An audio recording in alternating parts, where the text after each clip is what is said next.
Today's episode is brought to you by the Rosenfield Collection of Functional Ceramic Art.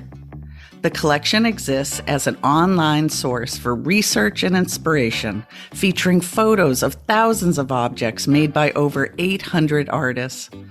The images are high quality and can be used with no permission required, making them a great resource for students and teachers.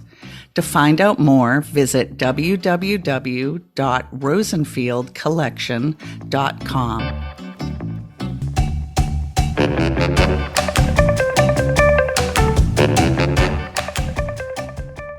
Hello, my name is Kathy King, and welcome to the For Flux Sake podcast. I'm coming to you from the Harvard Ceramics program in our fair city, Allston, Massachusetts. I'm here with Rose and Matt Katz of the world-famous Ceramic Materials Workshop, and they are ready to answer your burning questions about clay and glaze.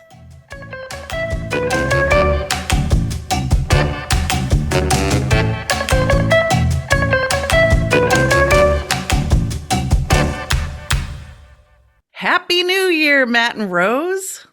Happy New Year. Can Happy you believe New Year. it? 2024?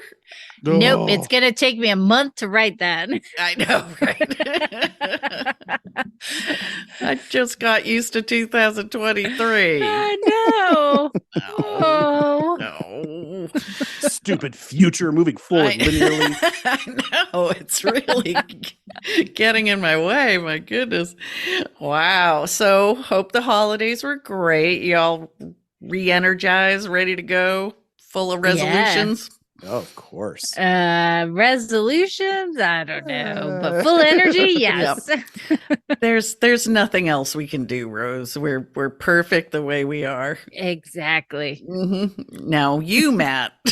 I've got some things to work on. It's true. He's looking forward to perfecting his Lord Celsius outfit in 2024 for Ensika. I need more ascots. I did not get a single ascot for Christmas. I didn't, but you did get a beaver top hat. I mean, come on. It's the finest. All right. It's lined with the finest beaver fur for New England winters. And Mercury. I mean, come on. It's true. Mercury? You gave him Mercury?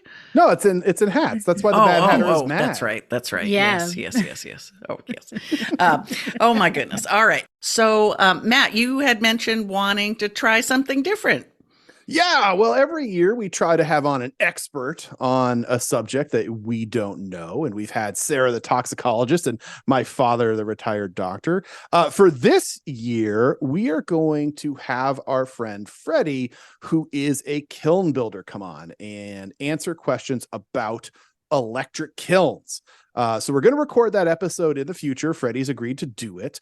But we thought we'd ask you for your questions on electric kilns, how they work. Don't ask us how to solve your one kiln problem, but if you've got questions about how your electric kiln is working or what to do with it, that type of stuff, go ahead and send those to us to our email address for ForFluxSakePodcast@gmail.com, and just put kiln question in the subject line, and we'll save those to when we get Freddie on the line. And I'll sit down with him later this year and we'll go through some of your questions. Excellent. That's going to be really fun. I love experts. Put all the pressure on him. I know, right? Yes. I know. It's like just all you have to do and is relax. ask questions. Yes. I love it. So we hope to get a great response for that, so we can make sure we can cover as much as possible in that episode. In the meantime, we should get to the questions on the docket today. We've got all sorts of different topics. This is going to be great. Let us start with Jason from Kansas City. And Jason has a question about peeps. Hey guys, this is Jason from Kansas City. And I have a question about electric kiln peeps, when to close them, when to open them. I bisque fire to 08 in my electric kilns. I glaze fire to cone 6. I occasionally do some luster firings. Both my kilns are vented. I know where you guys stand on the futility of venting or the pointlessness of venting. Now I vent sometimes and sometimes I don't. But I don't really know what to do with the peeps. I remember from school, I think a lot of times the prevailing attitude was leave the top peep open. I still often do that. Often on a bisque firing, I will leave them all open. But I guess I'm not convinced that any of that makes any scientific sense, and I don't even know why I do it anymore. So I'm curious what your guys' thoughts are on peeps. Which ones should be open, if any, and in what kind of firing conditions? Thank you. Bye. That's a very thorough question. It's an excellent question. When did you all tell people not to vent? Oh, we just talk about how it just doesn't. Yeah, If you're just firing a normal firing, it really does not do much. Oh. Now, again, Jason brought up the one condition which is worth venting, which is a luster firing. Yeah. That does produce a lot of fumes, Definitely. and if you are luster firing, you need proper ventilation. But yeah, in a standard firing, it really doesn't do what you think it does. But when you have 12 kilns on at the same time in a studio, community studio, it can The heat get a dissipation little... is real. Yeah. Yeah. We have 4 kilns going at once sometimes, and it's like, okay, it's a little hot in here. We should open the door. Yeah, I mean, if you're just talking about residual heat, is venting your room okay to cool down? Yeah, but that's not, again, it's about that condition of, are you really pulling stuff out of the kiln that's going to make the firing better? And the answer is no. Now, again, if you have combustion, which you have with luster or you have with a gas kiln, yes, you need to have some sort of ventilation. That is non-negotiable. But if you're just firing a plain old electric kiln, bisque glaze firing, no, like pulling the carbon dioxide out of the firing is not going to make it fire any better. And, you'll often hear people like, oh, well, I need more oxygen in my kiln for the, like, it doesn't work that way, people. Like, the oxygen was already in the glaze to begin with. Ooh, well, may I interject? So you mentioned luster, and yes, when I luster at home with my unvented kiln, I keep the peeps out, right? But at the studio, we have a rule that people can get approval to luster fire, but they're invented kilns. So there's no peeps out. So at home, because that's in a community situation, that's really dangerous to have peeps out of the kiln.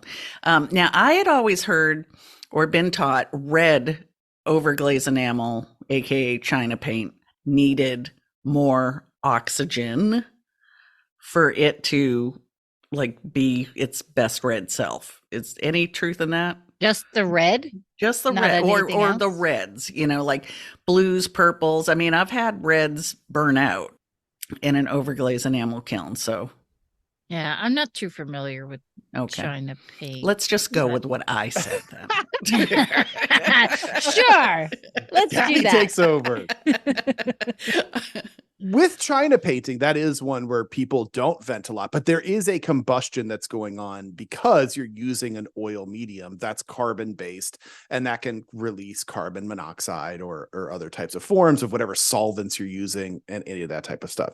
So when you have those types of materials, when you have something oil based, something organic in that sense of the term organic, yeah, it's not a bad idea to do.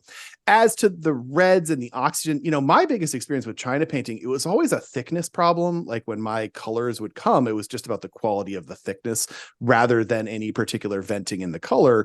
But again, I'm not a China painting expert, so I can't say to that degree because there's a lot of complicated chemistry that's going on with China paints, a lot of lead, a lot of those types of things. So that's a bigger conversation. We need to find a China painting expert. Yes. Okay.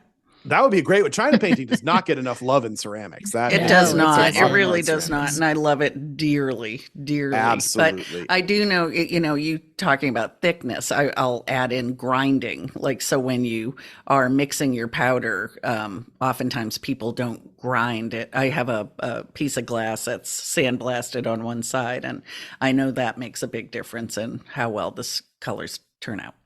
Absolutely. 100%. Yeah. So talking about peeps, like if you should open them or not, it comes to mind our new kiln that it has a little door for a peep, but you open it It's just bricks. Brick. Because our kiln builder asked, "Do you want me to drill out peeps?" I said, "Why?" And he's like, "Okay, no peeps," but he still put the door on. Well, I think he pre-builds the doors. But no, it's true. We don't have any particular vent holes. There's one at the top, because again, that's sort of a standard kiln building thing. But no, the peeps in and of themselves, and I know that there are instructions from kiln manufacturers that say, oh, you have to leave the top peep open until 1,000 degrees. I would love to see their scientific basis behind that, because our materials getting released from your firing, 100% they are, right? Whiting is calcium carbonate. That's calcium oxide and carbon dioxide. Those two break up at about 750 C, and it releases carbon dioxide out into the atmosphere. That happens. It's not that it doesn't happen. Clays, kalins definitely have forms of sulfur in them. One of our kilns, it does have a peephole in it. It's got another little metal window. There's a bunch of sulfur buildup on there. There's sort of a green mineral buildup on the top peep because there is sulfur coming out. Those materials are going to come out, and your kilns are not airtight for the most part. Unless they're a really expensive, really fancy kiln, they are not airtight. And so those materials can get out at all times through the lid cracks, through the bricks. They're just going to dissipate, and they're not going to cause any particular issue. Again, you're going to hear all sorts of people. They're going to talk about, oh, my brown clay, I've got to do it in this special firing and I have to vent it at this time. There is no scientific basis for any of that. And anything that someone is saying of that is purely circumstantial evidence. Like, it worked that one time for that one person, but it's not the way these materials work. Like, the gases are going to come out if your firing is complete and even, and they're just going to escape. So it's a thing. I'd love to know why the instruction manuals say leave a peep out for this long and all that. The only thing I think of is for moisture. That's the moisture can be an issue. Yeah, that's what I thought. Yeah, moisture definitely can be an issue. But again, it's going to get out. It's not like the moisture is going to hang around. It's a vapor at that point. It's a gas, so it will escape.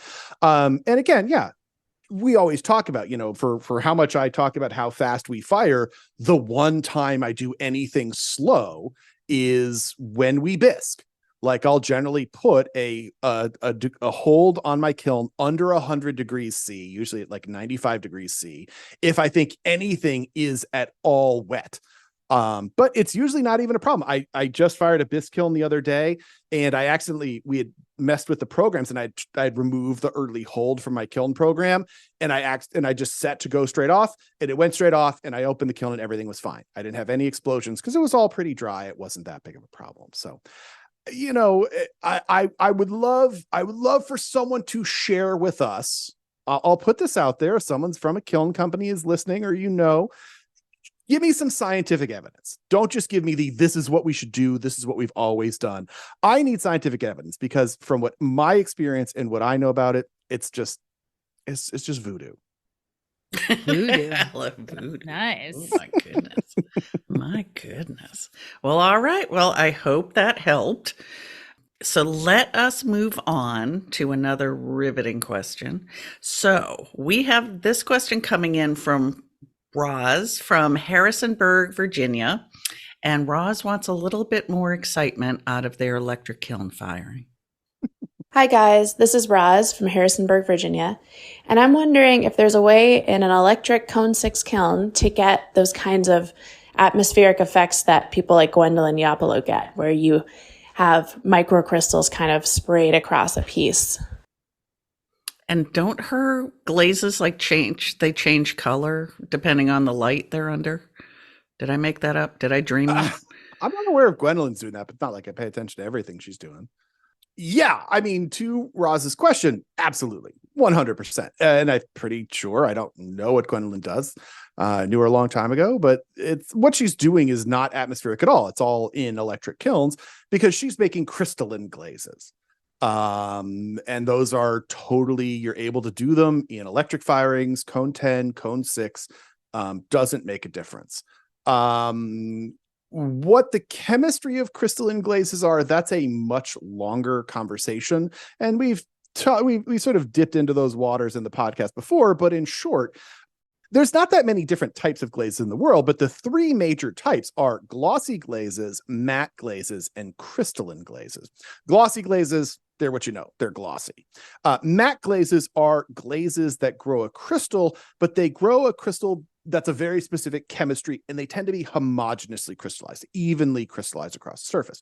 Crystalline glazes are also glazes that grow a crystal, but they do it for a different type of chemistry. They literally have a different chemistry of crystal than a matte glaze, and they tend to be more spotty and distributed across the surface. Now, when most people hear crystalline glazes, they think of the work of crystalline potters like John Tilton or Ian Childers or Jose Mariscal or any of those great crystalline potters out there. Those are zinc silicate crystalline potters. But what something like Gwendolyn's pots, again, I don't know her chemistry, but they are going to be more of a calcium magnesium crystalline glaze. Now, again, if you know your glaze chemistry, the types of crystals you grow depend on what alkaline earth flux you use: calcium, magnesium, strontium, barium, and zinc. Zinc, like Ian and John do, make a very big crystal. They're the dynamic, exciting ones. And that community sort of claimed the name of crystalline glazes. But what Gwendolyn does usually tends to be calcium or magnesium, which is the same exact chemical behavior. It's just that the crystals are very small. They're not gigantic and dynamic, and they look more like snowfall. But yeah, those are they're totally possible to do. The problem is finding glazes that are crystalline. There's a lot of weird representation of different types of glazes out there, especially in books or on Glazy, where there's a lot of glazes that are called matte, which are actually crystalline. And so it can get really, really confusing, and we're able to identify them and figure those out. But like, I literally couldn't say like, oh, here's this one, there's this one. But I can say, like in our book that we published last year of glaze recipes, something like Purple Rain is a crystalline glaze, or Birdie's Nest is a crystalline glaze. And those are going to have, a snowy crystal from them. And that's pretty much what Gwendolyn's doing. She uses a lot of different colorants and things like that. But at the end of the day, she does combinations too. Yeah. She does a lot of combinations to get those. Yeah, absolutely. And she's doing a lot of color work. With crystalline glazes, they work really well. The major thing to know is that the catch with why crystalline glazes being different from matte glazes is crystalline glazes are insanely sensitive. They are sensitive to things like not just the recipe and the chemistry, but the thickness, your exact firing temperature they'll be sensitive to. If you fire it hot or cold, you'll get too many or too few crystals. And then the cooling cycle, which is how you allow the kiln to cool, because crystalline glazes will grow their crystals during the cooling cycles. And that's when you hear people talk about slow cooling. What they're trying to do is influence the growth of crystalline glazes. That's the purpose of slow cooling. So it's a lot of variables, but is it possible? Absolutely. It's 100% possible. They're a pretty standard type of glaze. So that was a snippet of our crystal ball glaze, your crystal ball class. So if you want to learn about that, you totally went into your teaching voice and everything. I know. You can see he gets into the excited future. about that. It's a huge subject. I mean, Rose isn't kidding, because it's the one subject we have a class on, just on that one type of glaze. It's a 12-week class because it's insanely complicated to do it, but you absolutely can. You just have to understand all the different variables. And that's why, like, I'm trying to give the 12-minute version of a 12-week class. Ooh, 12 minutes. Ooh. We can save a lot of time here. That's great. All right. Stop signing up for their classes, people. Just listen to the podcast. No, You'll don't get do snippets here and there. Yep. You'll piece it together, I'm sure. Over 68 episodes at 10 minutes each. Oh, my goodness. All right. Oh, all right. So our next question comes from Anissa, from somewhere very top secret, because they didn't tell us. And Anissa wants to know about harvesting wild clay. Hello, my name is Anissa, and my question is this. I have been harvesting and processing my own clay, and I love working with it. But I have been wondering what I should be doing and testing to ensure that the functional pieces I make are food safe in case I want to share them with friends, or sell them. I appreciate you. Thank you. We appreciate you too. Thanks for calling in. We do love the voice ones. Yep. Yeah. Kathy, have you ever dug your own clay? Oh. Oh, that's so funny. No. As Kathy clicks on her third air conditioner. I don't know, the way that supplies are going, I might start. Oh my gosh, I've dug wild clay and it's a lot of work. Yeah. A lot of work. Yeah. I take that back. There was a time when I was in my undergraduate that I was doing a year at the School of the Museum of Fine Arts, Boston, and we went to Martha's Vineyard and dug clay out of. They don't let you do that anymore. I can say they don't let you do it anymore. But it's a beautiful earthenware with like little sparkles, and I always show examples of that when we have student groups in to talk about clay chemistry. And then we also have one that was from for those of you in the States, you might know there was this construction project called the Big Dig in Boston. It was fraught with scandal, but we've got some clay from that as well, which is this weird olive green color that fires, yet again, shocker, to a red earthenware.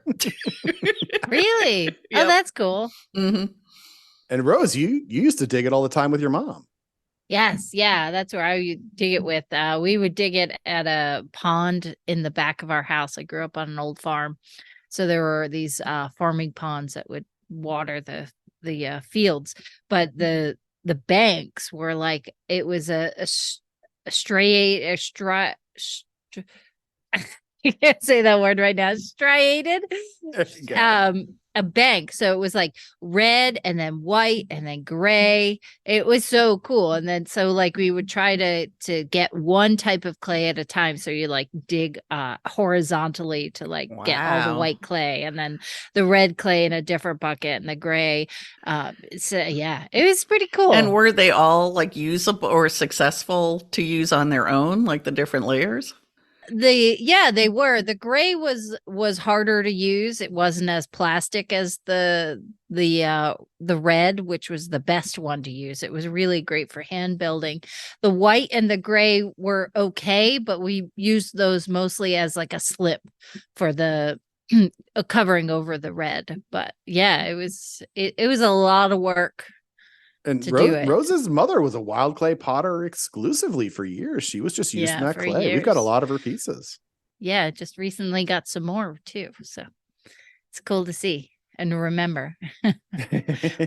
But as to what she should be testing for, I mean, really, you should be testing to see if it's vitrified. Really is the big one. Am I missing something else there? No, and that is it. The bigger question is, of course, that Anisha dropped the complex words, which is food safe, which we have to go back, everybody. Food safety does not mean what you think it means. Okay. In the United States, I can only speak to the United States. Food safety only refers to, does your glaze have beyond allowable release levels of lead or cadmium? And that is it. Doesn't even mean does not have lead or cadmium. You can have it. It's just you can't, when you do an acid test, it can't release more than that. And that's it. Now, when we want to get more complicated, we can talk about FDA standards, and there are FDA standards for dinnerware. But you're not going to like it because, as Rose just said, the FDA standard is basically vitrification. That the clay body needs to be vitrified, which means it has less than 0.5% absorption. Oh, and craze. It can't be crazed either. Can't craze. Yeah, there's lots of those. Like it can't craze. It has limited or no chipping. There's a bunch of those. There is then the question as to whether FDA standards apply to artists, and many people would say they kind of don't, and we'll just leave it there. As far as giving the pots to your friend, lead is the issue, and if there's any lead, it's going to be just residual, what's naturally in the earth. It's not at any level where I would think it would be realistic. And if you glaze over it, it's going to create a barrier. Yes. But so where I grew up was an old farm. They And I would say old. It was like that the house is probably like over 100 years old. But so old farm has fertilizer, pesticides, all kinds of stuff. So we had to be very careful where we dug because there was a shed full of DDT. There was a shed full of fertilizer. There's a shed for like all this stuff. So you should be aware of, what's in your soil. You can test for that stuff. You could test for lead. Pretty easy, like how like you white test your lead windowsills. Tests. Yeah, white lead tests. I mean, you should be aware of where you're digging from because, where we were digging was, not the most pleasant area. So we had to be very careful where we dug. I'm fighting really hard to not make New Jersey jokes right now, you guys. Oh. Be good. But it's where my love is from. I love New Jersey for what it is. You better. Gave you Rose. But going back to it. So, there is kind of not much to test if, say, you're from out in the woods and you're not concerned with its purity or anything like that. Theoretically, you should be getting that work vitrified. And that's one of those big problems that we talk about, because work that is under vitrified can grow mold, can have problems in microwaves and dishwashers and all sorts of issues like that. You can get a lot of delayed crazing with that. So it more comes down to the fired properties and how durable it is. Food safe, it's not really the particular issue that you're concerned with, but you want to make the work as tough as possible. And that is one thing about wild clays, is that there's often the assumption that just the clay in and of itself is all that you need. Now, is it something that you can use? Yes. Is there a cultural tradition of just using native clays as such? Sure. Are some wild clays going to be vitrified at cone 4, 5, 6? Could be, but don't assume that just because you're using wild clay and you are going through the process of firing it, that it is in its best possible state. A lot of times when people are talking about using wild clay, they are amending that material. Melissa Weiss published a book a couple of years ago where she uses a lot of wild clay. And in her book, she talks about that her clay body recipe is only about 30% that wild clay. And she's using other materials to make it as good as possible. So just be aware of what's going on. And yeah, do some absorption tests on the raw clay body. You want to get it as well fired as possible. The rest of the things, you put a glaze on it, assuming, that you live outside of New Jersey, that everything's going to be... I couldn't let it slide. Oh, you couldn't do it, Matt. Jeez. I'll be sleeping on the couch this year. But yeah, I'm bringing out the main jokes. Watch out. But yeah, other than that, it's not too much to worry about. And are you worrying less if you're, covering the work with a glaze and if you're not? Because there's been a whole thing of I'm just seeing more and more people not glazing foodware, like plates, like the big stripe of unglazed. And I'm like, do you not own a fork and knife? That's going to sound terrible. But it looks nice. Kathy had to bring this up. I was about to let the question go. Then Kathy knows how to push my buttons. That's what I'm here for. All right, everybody, let's put this one back on the table. Settle in. Check your absorption rates. Check your absorption rates. Check your absorption rates. And if you're using a commercial clay, check the absorption rate that they publish. Hopefully they publish that, but also notice how basically every box of commercial clay or every bag says you must test this. So test it. Make sure it is vitrified. And that means less than 0.5% absorption with a boil test. Okay. And again, I know you're going to see clays out there that say 3% is okay. It is not okay. Okay. That is where you get bacteria and mold and hot steam from the microwave and all the problems that you see. Okay. It's not okay. Check your absorption rates. Buy clays that are fully vitrified. And if you're making your own clay, it's easy enough to alter it to make it vitrified. But yeah, I would not be doing raw. If you're doing raw clay and it is vitrified, it's actually okay. It does not have a pleasant surface. I wouldn't want to drag my knife and fork across it, but it's not going to grow mold and bacteria. But it has to be less than 0.5% absorption. If you are leaving exposed clay on food surfaces and you've got above 0.5% absorption, no, sorry, Bob. Nope. Nope. Ooh, I think you hit a button there, Kathy. I know. Well, you heard it here for the 153rd time. If we're going to drill it in with repetition, we've got it. But it's so important. You're so right. You're so right. Oh, my goodness. All right.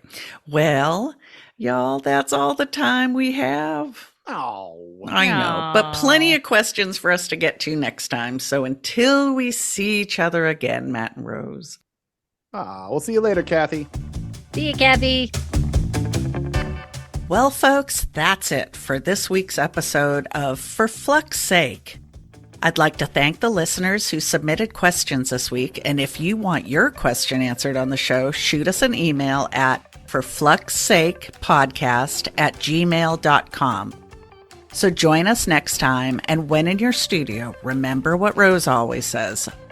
Always remember to test, test, test.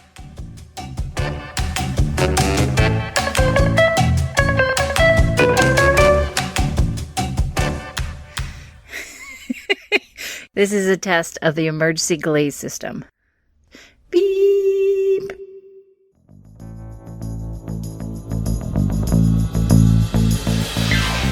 This podcast is a production of the Brickyard Network, an extension of the Archie Bray Foundation for the Ceramic Arts. To find out more about our lineup of ceramic podcasts, visit brickyardnetwork.org.